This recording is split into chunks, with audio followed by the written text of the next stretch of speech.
Do this for 5 minutes before sleep. Neville Goddard. Neville Goddard taught that the last 5 minutes of your day are not the closing of a door, they are the opening of one, and what you do inside them decides what walks through tomorrow. There is a verse tucked into the Psalms that reads, "Commune with your own heart upon your bed, and be still." That is Psalm 4, verse 4, and Neville would stop you right there and say, "Do you see it? This is not an instruction about prayer at bedtime the way a child recites words before closing their eyes.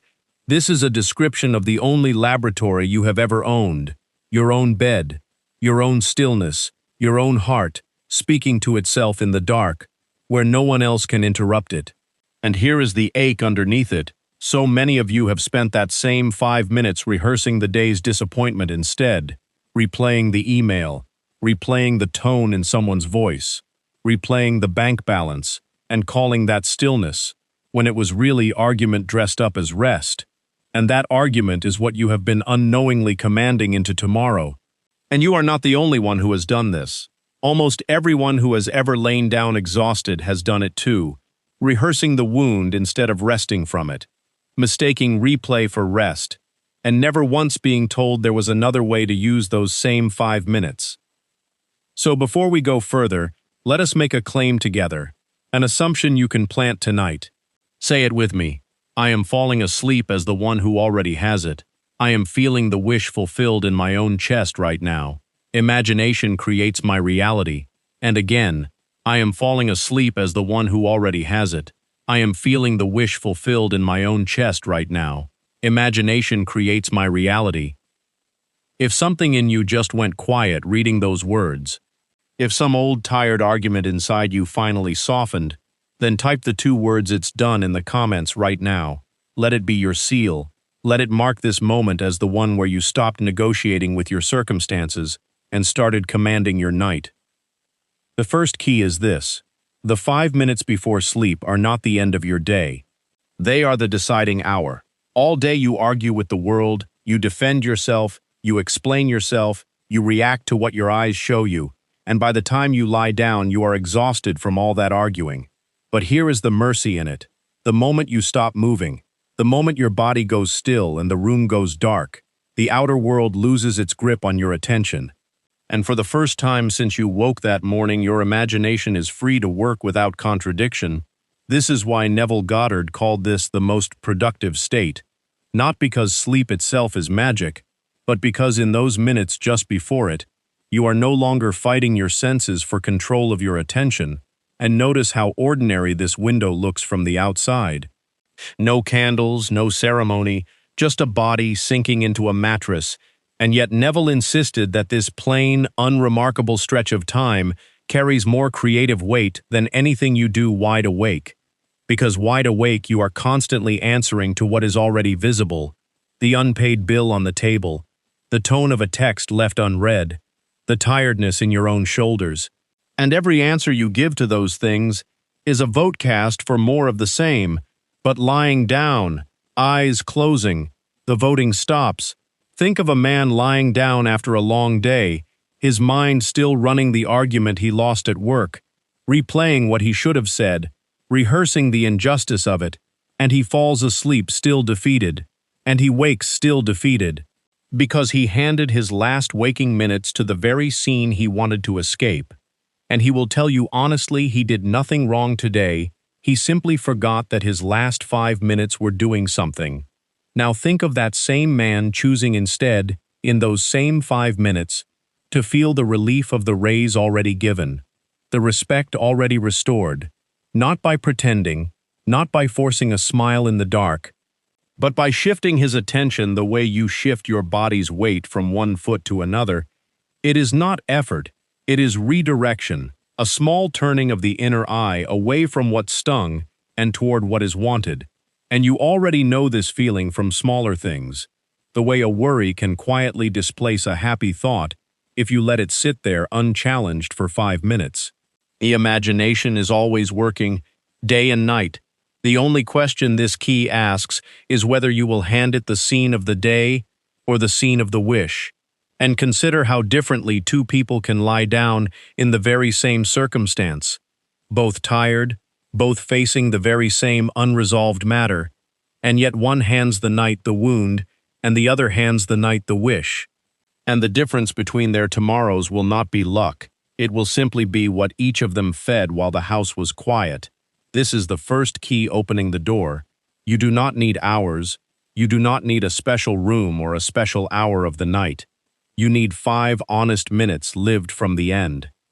I am the one who decides my night, not my day. The second key is this. Drowsiness is not falling asleep, it is imagination waking up.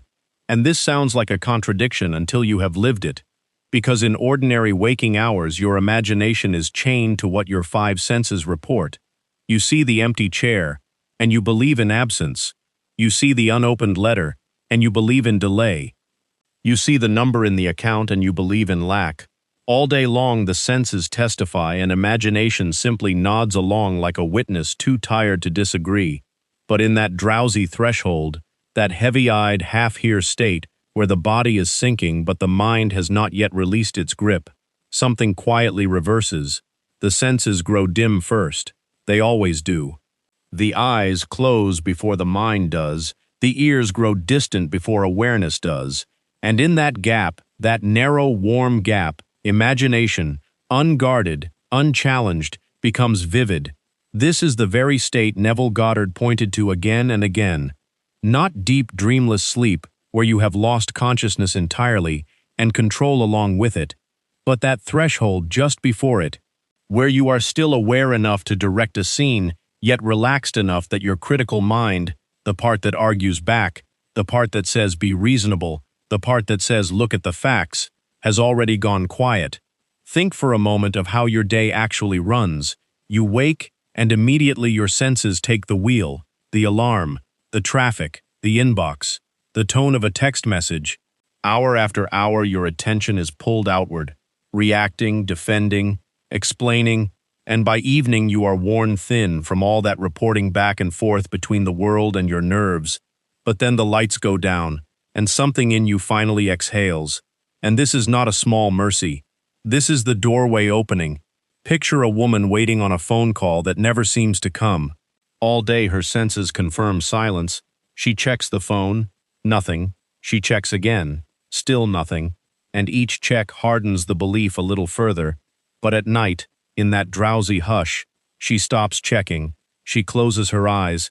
And instead of rehearsing the silence, she imagines the very sound of that phone buzzing with the message she has been longing for. She does not force the image. She does not clench her jaw and will it into being. She simply lets it arrive the way a held breath finally releases, and feels it as already true, already here. And because her senses are dimmed in that moment, because the watchman who usually argues has already dozed off at his post, the scene sinks in unopposed. Nothing there to contradict it, nothing there to insist otherwise. This is not superstition dressed up in comforting words. This is the plain structure of your own mind, working exactly the way it was built to work. Your defenses are lowest exactly when they need to be lowest. And notice too how often you have felt the edge of this state without ever naming it. That lovely, heavy moment on a Sunday afternoon, half sunlit, half dreaming, where a single pleasant thought seemed to fill the whole of you without any effort at all. That was this same door standing open, and you simply did not know its name yet. And this is why 5 honest minutes here outweigh 5 hours of daytime hoping. Because hoping is loud. Hoping argues with the facts even as it wishes against them. But drowsy imagining is quiet, unopposed, undefended. And it is always the quiet ones that take root while the loud ones merely echo and fade. I let my senses dim so my imagination can rise. The third key is this, and it comes wrapped in an old story that was never about a man's travels. It was always about you.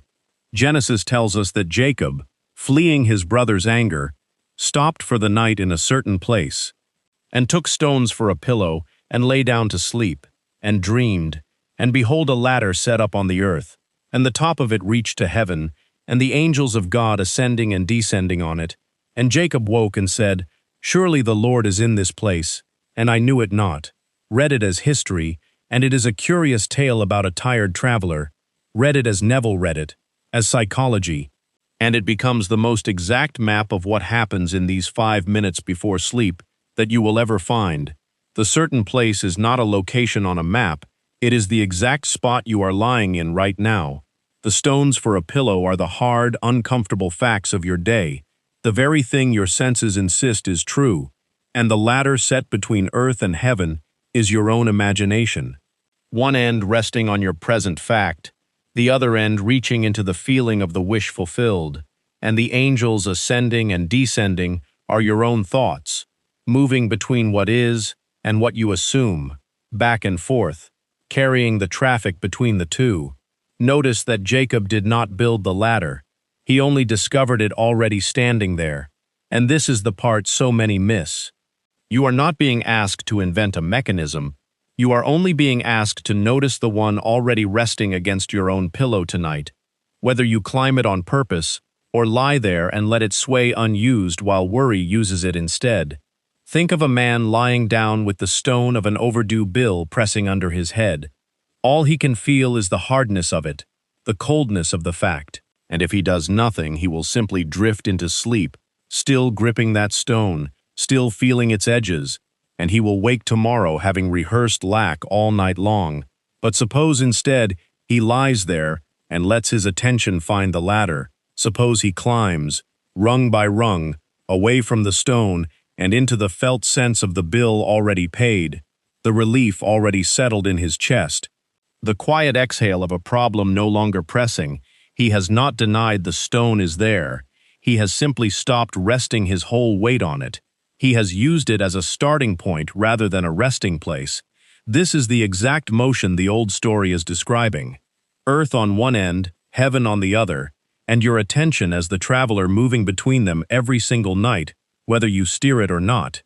And consider a second traveler, a young woman lying down with the stone of a diagnosis pressing under her head, the cold weight of a word a doctor used that afternoon, and if she carries only the stone into sleep, she rehearses fear until fear feels like fact. But if she finds the ladder, if she climbs, rung by rung, toward the felt sense of vitality already returned, strength already flowing back into her own limbs, she has not argued with the doctor. She has not denied a single word spoken. She has simply refused to make her pillow out of the report instead of the promise. And when Jacob wakes and says, "Surely the Lord was in this place and I knew it not," that is every one of you the morning after you assumed a state and forgot you had assumed it. Discovering the world had quietly rearranged itself around a decision you made in the dark and did not think to call powerful, the Lord in that verse is not a figure seated somewhere above the clouds. Neville was clear about this again and again. The Lord is your own I am, your own awareness of being, and it was in that place, your bed, your stillness, your 5 minutes, all along. And you did not know it because you had never been told to look there. You had been told to look everywhere else, to a job, to a person, to circumstance, and never once to the ladder resting quietly against your own imagination every single night. It is not that heaven is far off and hard to reach. It is that you have been standing at the foot of the ladder your whole life, mistaking the stone for the whole of your inheritance. The ladder was never missing, only unclimbed. And tonight, in your own certain place, you are being asked to do nothing stranger than Jacob did. Close your eyes, feel the rung under your hand instead of the stone under your head, and let the climbing be the prayer. I set my ladder tonight, and I climb toward the feeling I want. The fourth key is this. Revise the day before you let it become tomorrow, because Neville taught that the day is not finished simply because the clock says it is finished. The day is finished only when you accept it as it happened. And here is the quiet truth so few are ever told. Acceptance is a choice, not a verdict handed down from outside you. The day itself is only a scene that played across your senses. And a scene is nothing more than an assumption wearing a costume. So if something wounded you today, a sharp word, a door closed in your face, a moment where you shrank instead of stood tall, you do not have to carry that scene into your sleep and let it harden into fact. You are permitted, quietly, privately, in those 5 minutes, to sit down with the day The way an editor sits down with a rough page, not to pretend the page was never written, but to rewrite it before it goes to print. If someone spoke to you coldly, imagine the conversation again, only warmly now. Imagine their tone softened. Imagine yourself steady rather than shaken. Hear the exact words you wished had been spoken. Feel the exact composure you wished you had worn. This is not denial. Denial looks away from a thing. This is authorship. Authorship looks directly at the thing and writes it again. Because the day you fall asleep believing is the day that gets stamped into you like a seal pressed into warm wax. And the self you fall asleep as is the self you wake as.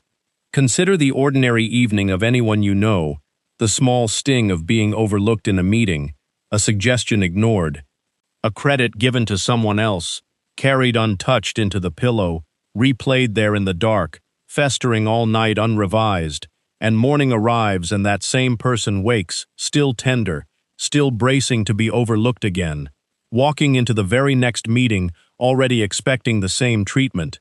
Because the imagination did not correct the wound overnight, it rehearsed it, it confirmed it, it practiced it until it became rehearsed skill. Now consider that same evening revised instead. 5 quiet, unhurried minutes spent seeing yourself in that room again, only now heard, now respected, now speaking with the calm certainty you wished you had. And notice what happens by morning. You do not wake defending an old wound. You wake having already lived the correction. And consider one more ordinary case. A mother who spoke sharply to her child in the rush of the evening and lies down afterward carrying the small guilt of it. And instead of rehearsing the sharp tone all night, she revises the scene gently. She hears herself speaking with patience instead. She feels the warmth of the embrace that could have followed, and she falls asleep, not as the woman who failed that moment, but as the woman who corrected it. And the strange mercy hidden inside this practice is that the past itself begins to lose its grip on you, not because the memory is erased, no one is asking you to forget, but because the memory is no longer being fed. A thing unfed eventually stops growing, and you find, without ever announcing it to yourself, that the sting has quietly gone out of it. This is the door revision opens. The day is never truly locked until you agree to lock it. I revise tonight what I will not carry into tomorrow. If you want the next teaching to find you the moment it is ready, subscribe now, so it reaches you that one quiet decision costs nothing and keeps the door open between us. The 5th key is this, and it is the deepest one, the state akin to sleep. First, consider what this state actually is. It is not full unconsciousness, and it is not ordinary distracted wakefulness either. It is the narrow, drowsy middle ground where your body has gone heavy and still, where the room has gone quiet, where your eyelids are closing on their own, yet a thread of awareness remains, thin as candlelight, just enough to hold a single scene in mind. Neville called this the door to creation itself, because in this state, the part of you that argues, that doubts, that lists reasons why something cannot happen, has gone to rest before you have.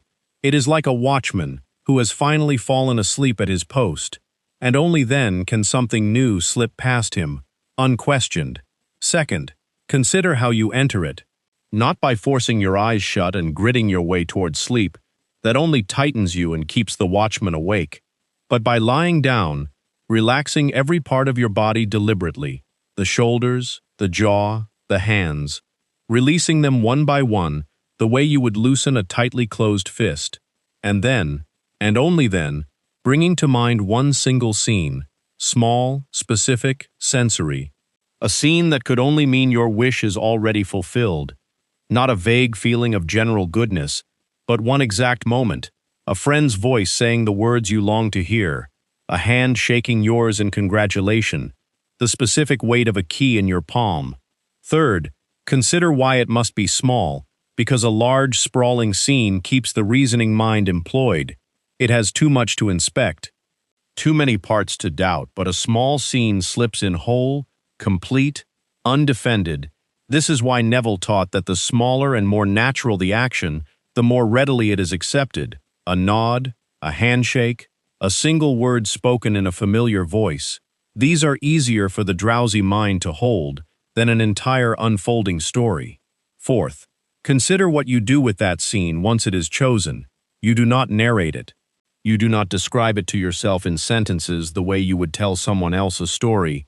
You enter it. You become the one inside it, feeling the texture of it as if your fingers were touching it now, hearing it as if the sound were arriving in your own ears now. And here is the part almost everyone rushes past. You do not need the whole scene. You need one small physical action within it. The turning of a doorknob, the tightening of an embrace, the placing of a signature on a page, small enough to be believed, real enough to be felt, and you let that single small motion loop gently, again and again, not with strain, but the way a lullaby repeats, until sleep simply arrives and folds itself around you mid-feeling. Fifth, consider why this works when so much daytime effort does not. Because in ordinary waking hours, you are trying to convince a fully alert mind that is busy comparing your wish to the visible facts in the room. And the facts usually win the argument. But in the state akin to sleep, there is no argument left standing. The senses have gone quiet. The facts have gone quiet. And the scene you hold is received the way soft wax receives a seal. Without resistance. This is why Neville insisted this was not a technique among many, but the technique, the doorway itself. Sixth, consider the difference between this and simply daydreaming about what you want. Daydreaming stays at arm's length. It watches the scene like a spectator watching a film. But the state akin to sleep asks you to climb inside the screen itself. To feel the doorknob rather than picture it from across the room, a man can imagine a warm reunion with someone he has been estranged from for years, and if he stays a spectator, merely hoping, nothing moves. But if he lies still in that drowsy hour and feels the specific weight of an arm around his shoulder, hears the specific tone of the other man's voice saying his name the way it used to be said, something in him quietly reorganizes, not because he willed it by force, but because he was no longer watching a hope. He was living a memory of the future already arrived. Seventh, consider the ordinary evening of someone practicing this for the first time. She lies down. She feels foolish at first. She is not used to being still with a feeling instead of a thought. She relaxes her feet, then her legs, then her hands, then her jaw, and she brings to mind the single image of a letter arriving with the news she has been waiting months for. She does not describe it. She feels the paper in her fingers. She feels the exhale of relief in her own chest. And she lets that one feeling repeat, small, warm, wordless, and somewhere in the repeating, she loses track of trying, and sleep takes her still feeling it. Eighth, consider a second life lived this way. A young man waiting for word from a father who has not spoken to him in years. All day his senses report the silence, the phone that does not ring, the chair at the table that stays empty, and if he carries that silence to bed unrevised, he will simply rehearse absence until absence feels like the truth of his life. But instead he lies down. He lets his hands unclench, he lets his breathing slow, and he chooses one small moment, not a whole reconciliation staged like a play, only the feel of his father's hand gripping his shoulder the way it once did when he was a boy. Only the sound of his own name spoken warmly, and he holds nothing else. He does not need the whole story of what led there. He needs only that one warm weight of a hand we felt now, in this room, in this body, and he lets it repeat gently until it is simply what is true while he drifts. Ninth, consider a third life, an ordinary hour-by-hour tally of a woman who wants nothing more dramatic than steadier income. All morning her senses report the same tired figures. All afternoon her senses report the same worried glances at her own accounts. By evening she is worn thin from all that reporting, and if she carries the tally to bed she will simply add one more entry to a ledger of lack. But instead she lies down, she relaxes her feet, her hands, her jaw, and she holds one small scene, the specific weight of an envelope in her hand, the specific sound of her own voice, saying thank you to someone offering her new work. And she lets that one small moment repeat until the whole tired tally of the day quietly loses its hold on her. 10th, consider what happens on the nights it does not come easily. The mind wanders. The day intrudes. A worry surfaces uninvited. This is not failure. This simply means the watchman has not yet gone to sleep. And the answer is never to fight harder, but to relax further, to return without irritation to the one small scene, the one small feeling, the way you would gently guide a candle flame back from a draft rather than curse the wind. 11th, consider that you are not manufacturing a fantasy in these minutes. You are remembering a future the way you remember a birthday from childhood, with the same ease, the same lack of strain, because the feeling, once truly felt, does not know the difference between memory and imagination. It only knows itself. And this is the quiet secret hiding inside the state akin to sleep, that felt reality, however it arrives, is the only reality your deeper self will ever answer to. And 12th, consider that this state, practiced night after night, is not a parlor trick reserved for one wish and then set aside. It is the doorway itself. The same doorway Jacob's ladder rested against, the same stillness the old verse pointed toward when it said, "Commune with your own heart upon your bed and be still," and every night you are given this doorway again, whether you have used it before or not, whether last night's attempt felt clumsy or clear. Tonight the door stands open again, waiting only for one small felt scene, entered fully, held gently, released into sleep. I fall asleep inside the one small feeling I have chosen tonight. The 6th key is this: return gently, without anxious counting, because once you know these 5 minutes hold such power, there is a temptation to grip them too tightly, to lie there straining, checking whether you are doing it correctly, counting the days since you began, watching for signs before your head has even left the pillow. And Neville warned against exactly this, because anxious effort is still the senses talking, still the old argument wearing a new and more spiritual-sounding disguise. Consider what anxious counting actually looks like in an ordinary week. A man begins the practice on a Monday night, feels a flicker of peace, and by Tuesday he is already asking himself if it worked, checking his circumstances for proof before the sun has even finished rising. By Wednesday, he is lying down not to feel the wish fulfilled, but to test whether he can feel it well enough, measuring his own stillness, the way a nervous cook keeps opening the oven door. And every time he opens that door, the heat escapes. Every time he checks, he interrupts the very warmth he is trying to build. And by Thursday, he has half convinced himself the whole practice has failed, simply because he never let it finish its quiet work beneath his watching. This is the mistake Neville pointed to so gently and so often, that the assumption is not proven by watching for it, it is proven by living from it and forgetting to watch at all. So tend this practice instead the way you would tend a small ember. You want to keep alive until morning, not by blowing on it hard, not by poking at it every few minutes to see whether it still glows, but by covering it with quiet care and trusting the covering completely. A woman tending coals overnight does not sit awake staring at them. She banks them, she shields them, and she goes to her own rest, trusting that what she cannot see is still working exactly as it should. This is the posture your 5 minutes ask of you. Not vigilance, not scorekeeping, simply a returning. And if you miss a night, if the day exhausts you and sleep takes you before you remember, you have not broken anything that cannot be resumed. You have not lost your place in some ledger. You simply return the next night the way you would return to an old friend after time apart, without apology, without drama, without needing to explain the silence in between. This gentleness is not weakness. It is the very stillness that old verse pointed to long before you ever heard these words. Commune with your own heart upon your bed, and be still. Still, not frantic. Still, not anxious. Still, not calculating.